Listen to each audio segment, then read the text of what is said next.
अस्सलाम वालेकुम प्यारे बच्चों। बुरहान मुंबई महानगर पालिका के वीटीसी क्लास में मैं आप तमाम ही बच्चों का तहे दिल से इस्तकबाल करता हूं, खैर मकदम करता हूं। आइए हम अपने लेसन की तरफ बढ़ते हैं। अस्सलाम वालेकुम प्यारे बच्चों, मैं एक नए लेसन के साथ आप लोगों के सामने फिर हाजिर हुआ हूँ। आज हम जमात हफ्तुम के मजमून तारीख का सबक साम्राज्य की पेशकदमी, इस सबक के बारे में मालूमात हासिल करेंगे। आइए हम अपने सबक की तरफ बढ़ते हैं। इस सबक में हम मराठा सरदारों से मुताल्लिक मालूमात हासिल करेंगे कि मराठा सरदारों ने किस तरह से शुमाली भारत में अपने काम किए और मराठा हुकूमत को मजबूत किया। आप नक्शे में देख सकते हैं शुमाली भारत में मराठा हुकूमत कहाँ तक फैली हुई थी, और उसी तस्वीर में आपको शिवाजी महाराज भी जो है तो नज़र आ रहे हैं। तो हम इस सबक में शुमाली हिंद में यानी शुमाली हिंदुस्तान में मराठा सरदारों ने किस तरह से मराठा हुकूमत को मजबूत किया, ये इस सबक में हम देखने वाले हैं। सबसे पहले हम इस सबक में इंदौर के होलकर, इनसे मुताल्लिक मालूमात हासिल करेंगे। जैसा कि आप लोग नक्शे में देख सकते हैं कि इंदौर जो है वो कहाँ पर वाक़ है, यह आप लोगों को बखूबी नज़र आ रहा होगा कि इंदौर कहाँ पर है।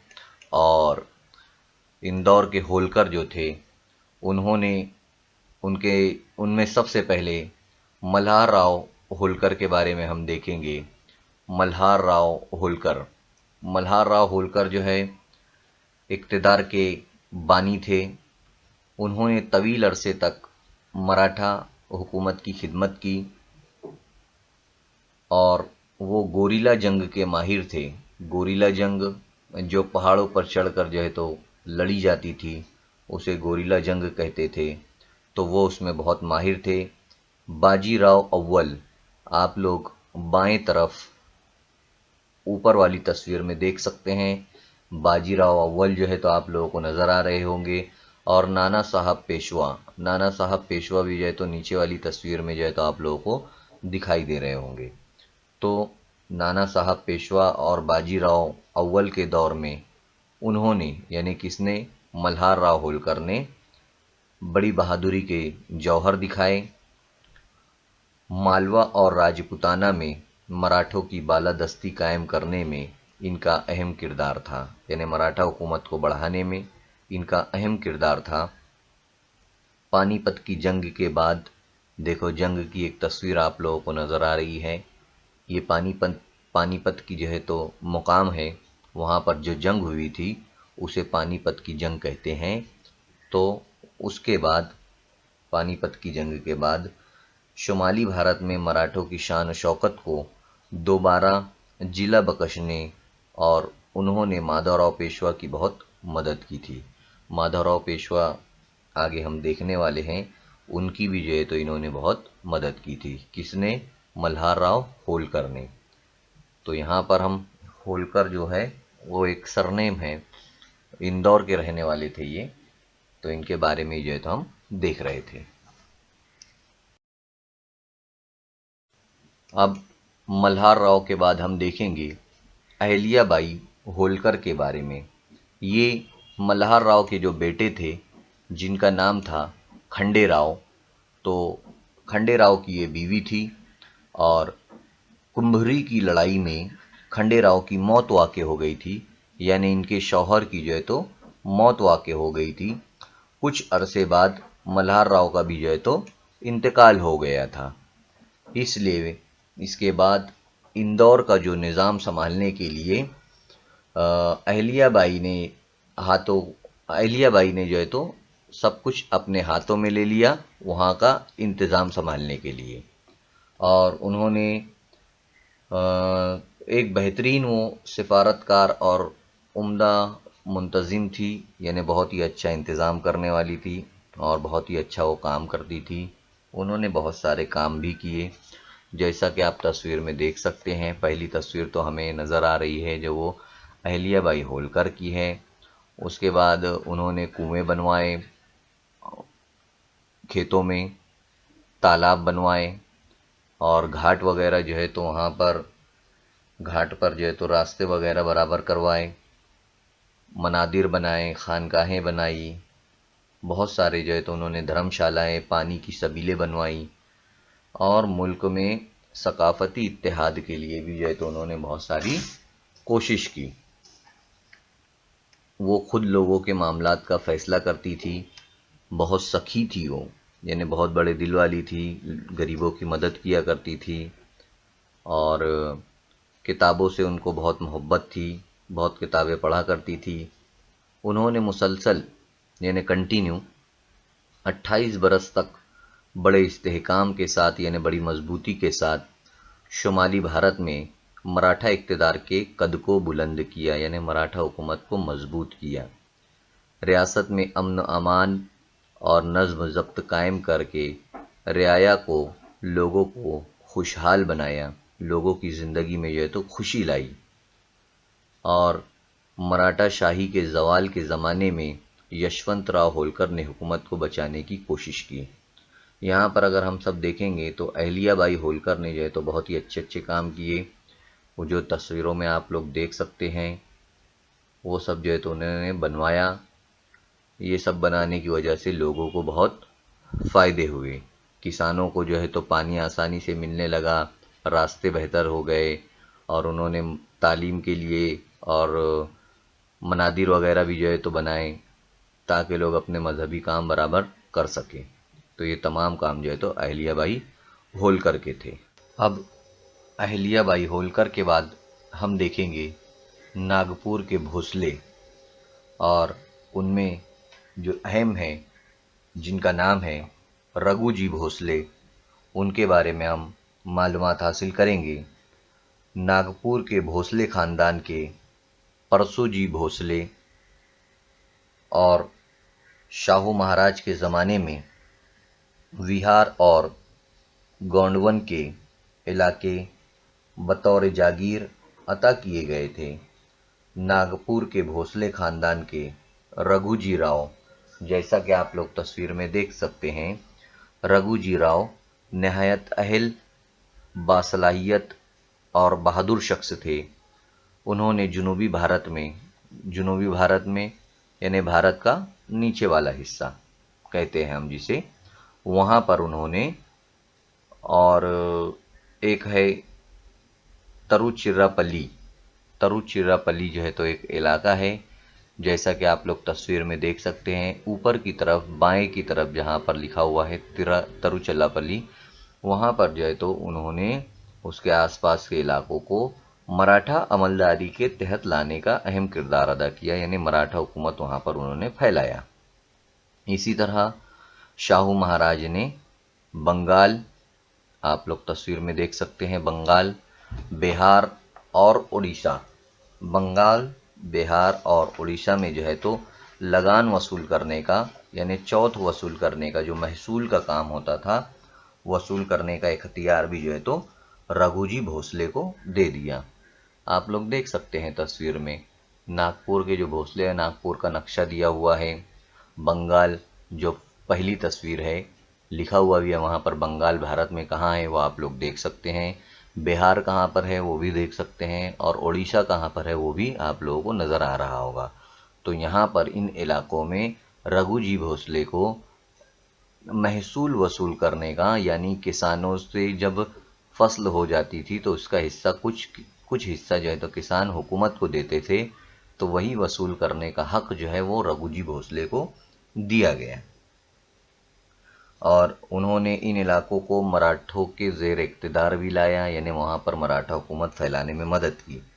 1751 में नागपुर भोसलों ने उड़ीसा का सूबा अली वर्दी खान से जीत लिया, जहाँ 1803 तक इनका तसल्लुत कायम हुआ। उड़ीसा में भी जो है तो वर्दी खान से जो है तो उन्होंने वो इलाका जीत लिया और बहुत दिनों तक वहाँ पर उन्होंने हुकूमत की। तो यहाँ पर यही सब जो है तो बताया गया है रघुजी भोसले के बारे में।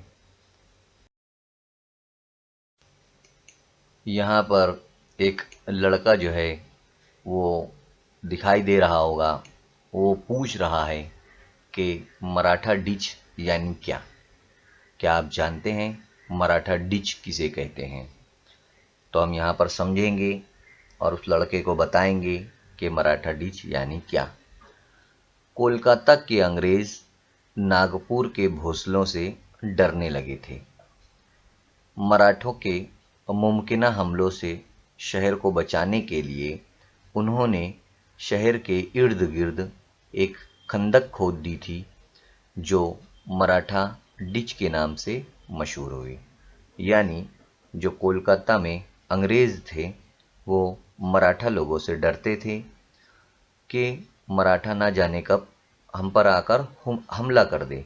इसलिए उन्होंने क्या किया, जो शहर था उसके किनारे किनारे उन्होंने एक बड़ा सा गड्ढा खोद दिया, जिसे खंदक कहा जाता था।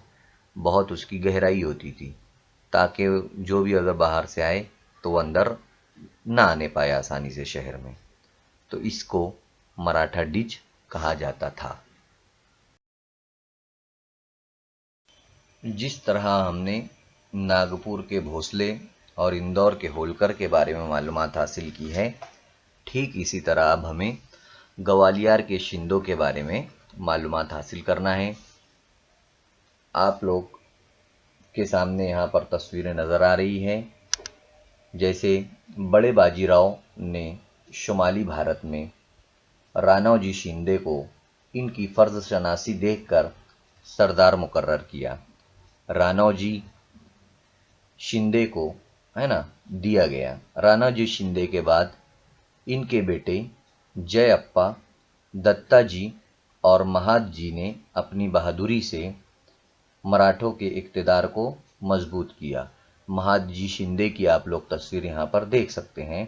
उन्होंने बहुत बहादुरी से मराठों के इक़्तिदार को जो है तो मजबूत किया। माधवराव पेशवा ने शिंदे खानदान को सरदारी महादजी को अता की। माधवराव पेशवा की आप लोग तस्वीर देख सकते हैं। उन्होंने जो है तो महादजी शिंदे को सरदारी दी, यानी उस इलाके का जो है तो बड़ा बना दिया। आगे देखते हैं हम लोग। महादजी एक बहादुर और माहिर सिफारतकार थे। वो बहुत बहादुर थे महादजी शिंदे। पानीपत की शिकस्त के बाद शुमाली भारत में मराठों की बालादस्ती को दोबारा कायम करने में उन्होंने अहम किरदार अदा किया। महादजी शिंदे जो पानीपत की जंग हुई थी उसमें मराठा हुकूमत हार गई थी, उनको हार का सामना करना पड़ा था। इसलिए अब दोबारा मराठा हुकूमत शुमाल में फैले, इसके लिए जो है तो महादजी शिंदे ने बहुत काम किया था।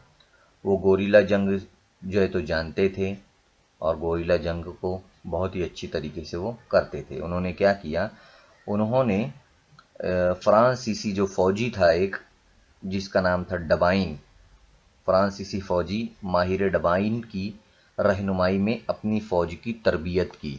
देख सकते हैं आप लोग, फ़ौज जो है तो तरबियत कर रही है, ट्रेनिंग ले रही है। और साथ ही साथ उन्होंने क्या किया, उन्होंने अपनी एक मुनज़्ज़म फ़ौज बनाई, एक बेहतर फ़ौज उन्होंने बनाया और रोहिलों को, जाटों को, राजपूतों को और बुंदेलियों को जो है तो उन्होंने शिकस्त दी। साथ ही साथ तोप खाने का इस्तेमाल भी जो है तो उन्होंने किया। आप लोग तस्वीर में देख सकते हैं तोप खाना जो है तो रखा हुआ है, तोप कि कैसे उसका इस्तेमाल किया जाता है दुश्मनों को। तो ये तमाम चीज़ें जो है तो महादजी शिंदे ने जो है तो की। ये ग्वालियर के रहने वाले थे।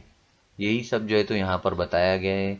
आप लोग बआसानी जो है तो तस्वीर में सब कुछ देख सकते हैं। महादजी शिंदे हैं, माधवराव पेशवा है, पानीपत की लड़ाई है, फ़ौज की तरबियत हो रही है और तोप खाने का इस्तेमाल। अब पानीपत की जंग के बाद मराठा हुकूमत को कमज़ोर देखकर अंग्रेज़ों ने दिल्ली की सियासत में हिस्सा लेना शुरू कर दिया। आप लोग नक्शे में देख सकते हैं दिल्ली स्टार बना हुआ है। तो अंग्रेज़ जो है तो अब दिल्ली की सियासत में उन्होंने हिस्सा लेना शुरू कर दिया, यानी अब वो दिल्ली में जो है तो दिल्ली की तरफ जो है तो वो आगे बढ़ने लगे। उन्होंने सूबे बंगाल, आप लोग देख सकते हैं पानीपत की लड़ाई की तस्वीर है, उसके नीचे सूबे बंगाल भी आप लोगों को नज़र आ रहा होगा। वहाँ पर बंगाल के सिविल गैर फौजी मामलात के इख्तियारात अपने हाथों में ले लिए, यानी बंगाल के जो बहुत सारे काम थे अहम, उन्होंने अपने हाथों में ले लिया। इनकी ख्वाहिश थी कि दिल्ली के बादशाह को अपने काबू में कर लें। इन मुखालिफ और नासाजगार हालत में महादजी शिंदे ने अंग्रेज़ों को शिकस्त देकर बादशाह को दोबारा दिल्ली के तख्त पर बैठाया। यानी महाराठा जो सरदार थे महादजी शिंदे, उन्होंने ऐसे वक्त में भी जो है तो अंग्रेज़ों को शिकस्त दी और दोबारा जो है तो दिल्ली के तख्त पर बादशाह को बैठाया। उनके कारनामों से खुश होकर बादशाह ने इन्हें वकील मुतलक का ओहदा बख्शा, जिसके तहत उन्हें शहरी और फौजी इख्तियारात हासिल हुए। उन्होंने कमसिन पेशवा सवाई माधवराव की जानिब से ये ओहदा कबूल किया। इस ओहदे की वजह से दिल्ली की बादशाहत मुकम्मल तौर पर इनके ज़ेर असर आ गई। डूबती हुई बादशाहत को संभालना आसान ना था। महादजी ने इंतहाई नासाजगार हालात के बावजूद बड़े अज़्म व इस्तिक़लाल के साथ 1784 से 1794 तक दिल्ली के कामकाज को संभाला। यानी इनके अंडर में जो है तो बहुत कुछ आ चुका था महादजी शिंदे के अंडर में, और जो हुकूमत थी दिल्ली की वो इनके ज़ेर असर थी। इनके कामों को देखते हुए दिल्ली के बादशाह ने इन्हें बहुत सारे जो है तो इख्तियारात दे दिए थे। तो ये महादजी शिंदे के बारे में जो है तो मालूमात थी। नजीब खान के जो वारिस थे, उन्होंने पानीपत की लड़ाई के जो है तो वो जिम्मेदार थे। नजीब खान के आप लोग तस्वीर यहाँ पर देख सकते हैं। और अब वो जो है रोहिल खंड में भी जो है तो शोरिशें जो है तो बुलंद कर रहे थे, यानी मुख्तलिफ मुसीबतें जो है वो खड़ी कर रहे थे। नजीब खान का जो है तो एक नवासा था जिसका नाम था गुलाम कादिर। आप लोग देख सकते हैं गुलाम कादिर की जो है तो तस्वीर आप लोगों को नज़र आ रही है। उसने क्या किया, पैसों के लिए और मलका बादशाहत खजाने के लिए, खजाने भी आप लोगों को नज़र आ रहे होंगे, उसके लिए जो है तो उसने बादशाह और मलका को बहुत ज़्यादा तकलीफ़ें दी। बादशाह की आंखें निकलवा ली और ख़जाना जो है तो हथिया लिया, ख़जाना लेकर वो भाग गया। अब लूटा हुआ ख़जाना इससे वापस लेकर महादजी शिंदे ने बादशाह को वापस किया और पानीपत की लड़ाई के बाद मराठों का जो वक़ार गिर गया था उसे बहाल किया महादजी शिंदे ने। दिल्ली के बादशाह को मराठों के ज़ेर नगी करके भारत की सियासी कारोबार अंजाम दिया। तो ये तमाम काम जो है आप लोग तस्वीर में भी देख सकते हैं। पानीपत की लड़ाई है, नजीब खान और उसका नवासा गुलाम कादर नज़र आ रहा है आप लोगों को, लाल किला भी जो है तो यहाँ पर नज़र आ रहा है।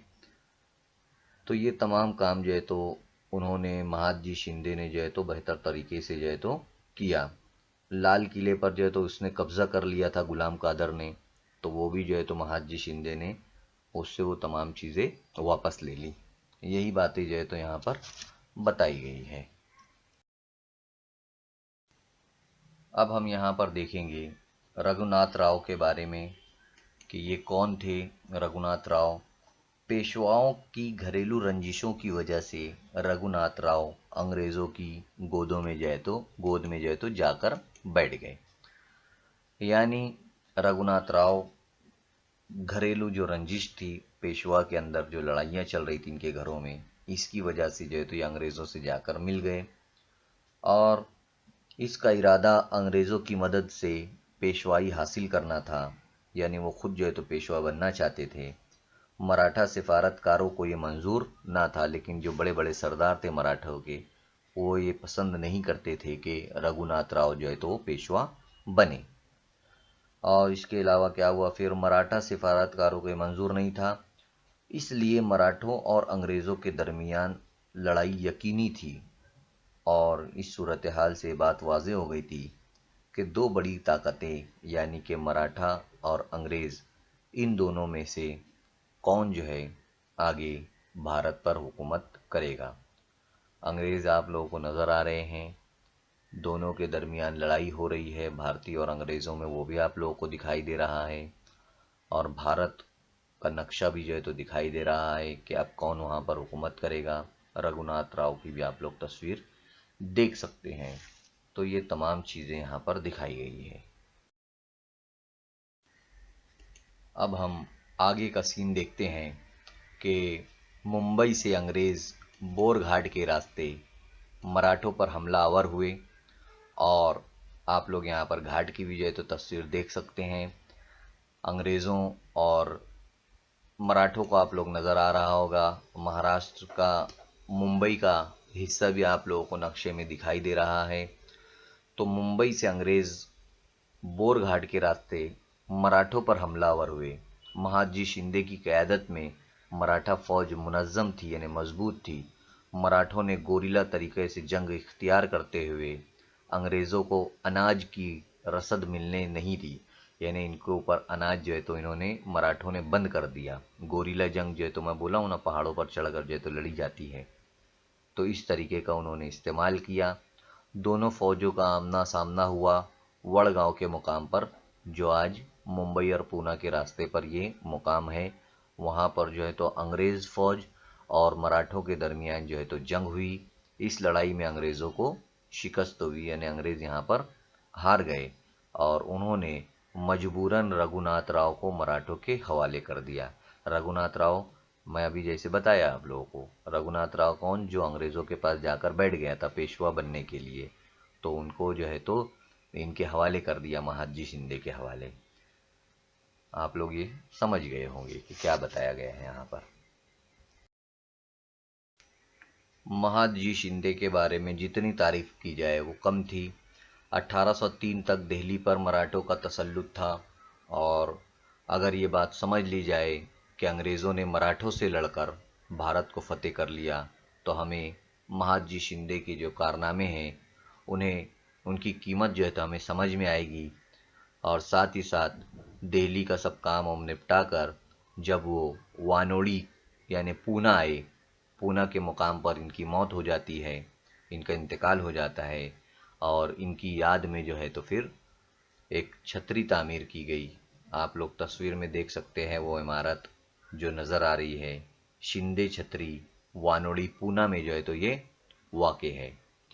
तो महादजी शिंदे की जो है तो याद में ये बनाई गई है।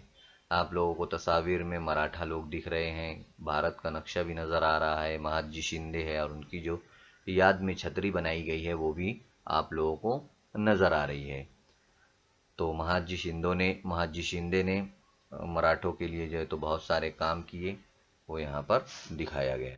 जिस तरह से शिंदे, होलकर और भोसले मराठा हुकूमत को मजबूत कर रहे थे, ठीक उसी तरह शिवाजी महाराज के तामीर करदा बहरी बेड़े को बाप बेटो यानी कान्होजी और तलाजी, आप लोग देख सकते हैं, कान्होजी तस्वीर में आप लोगों को नज़र आ रहे हैं और तलाजी नज़र आ रहे हैं बाजू वाली तस्वीर में, ब्लैक वाली तस्वीर में आप लोगों को दिखाई दे रहे होंगे।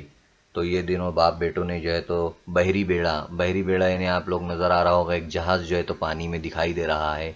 ऐसे बड़े बड़े जहाज़ जो है तो समुंदर में उतार कर उनके ऊपर फ़ौज रखी जाती थी ताकि समुंदर के रास्ते से कोई दुश्मन हमारे इलाकों में घुस ना पाए। उसे ही जो है तो बहरी बेड़े कहते थे।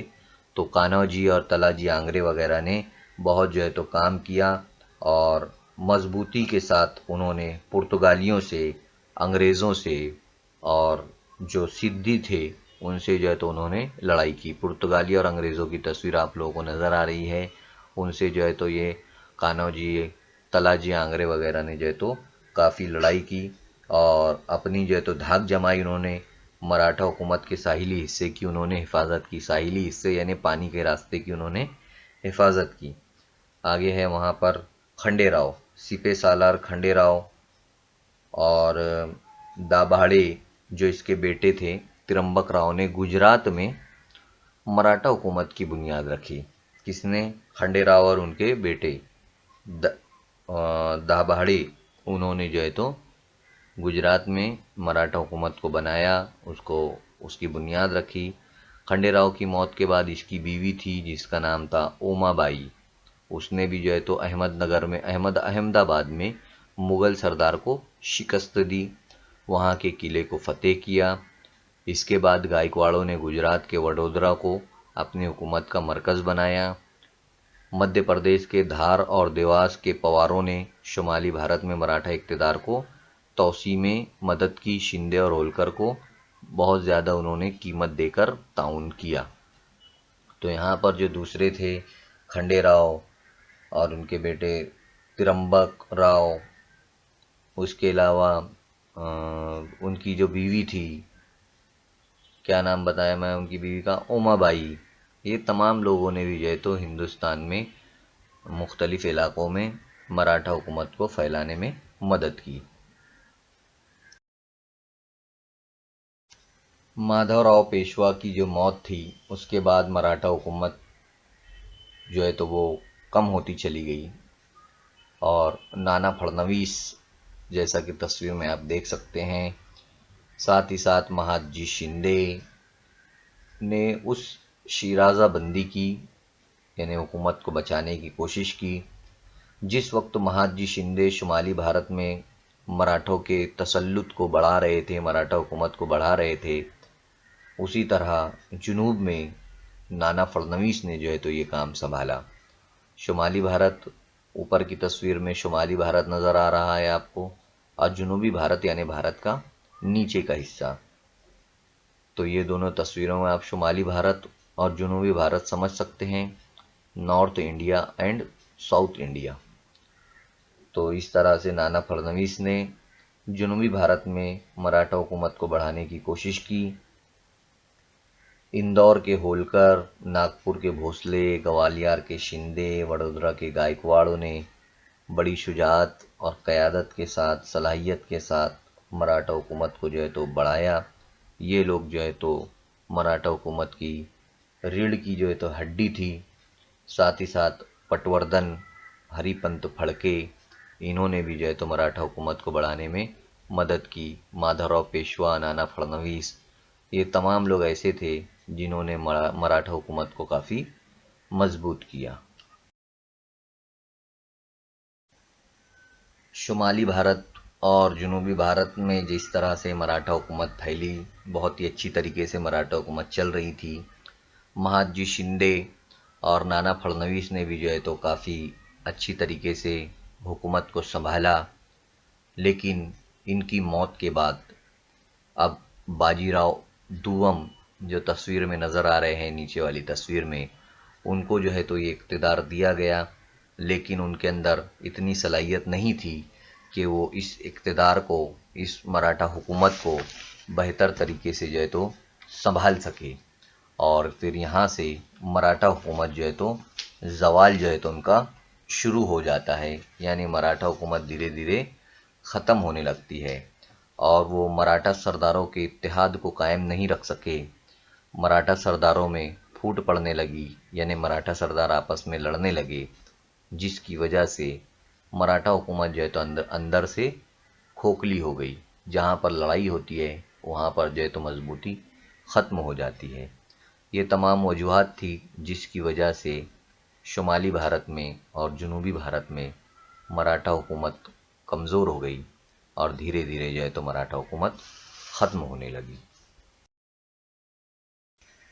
जैसे जैसे मराठा हुकूमत ख़त्म होने लगी तो अंग्रेज़ों ने भी जो है तो अपना काम करना शुरू कर दिया और उन्होंने बरतानवी परचम जो था 1817 में पूना में उन्होंने यूनियन जैक, जो उनका परचम, जो उनका फ्लैग नज़र आ रहा है, वो उन्होंने वहाँ पर फैला दिया और लहरा दिया। 1818 में सोलापुर में भी जो है तो उन्होंने मराठों को शिकस्त दे दी। लड़ाई हो रही है मराठों और अंग्रेज़ों में, वहाँ पर भी जो है तो उन्होंने मराठों को शिकस्त दी और धीरे धीरे जो है तो मराठा हुकूमत ख़त्म हो गई। मराठा हुकूमत का ख़त्म होना यानी अंग्रेज़ों का बढ़ना और अंग्रेज़ों का जो है तो हुकूमत हिंदुस्तान पर कायम होना, ये तमाम चीज़ें जो है तो यहाँ पर बताई गई है। बहुत सी पुरानी और रवायती बातें धुंधला कर मादूम हो गई और बड़ी तब्दीली आई। भारत की तारीख का ये व्यवस्था का इख्तिताम पजीर हुआ और एक नए अहद का आगाज़ हुआ। यानी अब यहाँ से बादशाहत का जो दौर था वो धीरे धीरे ख़त्म होने लगा और अंग्रेज़ों ने अपना तसल्लुत, अपनी हुकूमत यहाँ पर कायम कर दी। तो यही सब चीज़ें जो है तो इस सबक में बताया गया है। मराठा सरदारों के बारे में अच्छी डिटेल से बताया गया है कि किस तरह से मराठा सरदारों ने बेहतर यहाँ पर काम किया मराठा हुकूमत को बढ़ाने में, मजबूत करने में। तो इस सबक में इतना ही सब कुछ बताया गया है। उम्मीद करता हूँ कि ये सबक आप लोगों को बेहतर तरीके से समझ में आया होगा। इसका वीडियो आप लोग बार बार देखना, सबक को अच्छी तरीके से समझना, इसकी मश्क के सवालात के जवाबात आप लोगों को करना है। साथ ही साथ आप लोगों के अंदर अगर कोई आप लोगों को किसी परेशानी या दिक्कत का सामना करना पड़ता है तो अपने उस्ताद से राब्ता कायम करके उन मसलों को आप लोगों को हल करना ज़रूरी है। यहाँ पर हमारा सबक ख़त्म होता है। अल्लाह हाफिज़। उम्मीद करता हूं कि इस सबक के तमाम ही जो पॉइंट्स थे वो आप लोगों को समझ में आए होंगे। इस सबक के आखिर में बहुत सारी मश्क दी हुई है, सवालात के जवाब दिए हुए हैं। आप लोगों का काम जो है तो उसको करना है।